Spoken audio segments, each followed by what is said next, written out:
குவாலலும்பூர் மற்றும் ஸ்லாங்கூரில் பெயர் இல்லாமல் விபச்சார விடுதியாக செயல்பட்டு வந்த மையங்களிலிருந்து 16 வெளிநாட்டவர்கள் கைதாகியுள்ளனர்.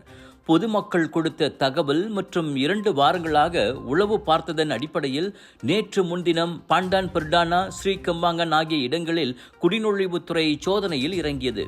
கைதானவர்களில் 2 விபச்சார விடுதிகளை பராமரித்து வந்த உள்ளூர் ஆடவர்கள் ஆவர்.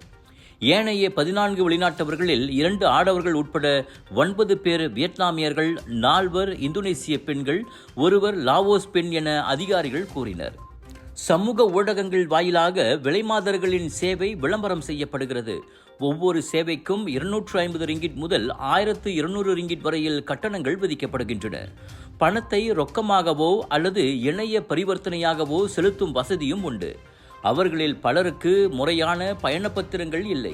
சிலர் சுற்றுலா விசாவில் வந்து நீண்ட காலமாக தங்கியிருப்பதும் தொடக்கக்கட்ட விசாரணையில் தெரிய வந்தது. மேற்கொண்டு விசாரிப்பதற்காக அவர்கள் புத்ராஜயா குடிநுழைவு தடுப்பு முகாமுக்கு கொண்டு செல்லப்பட்டனர்.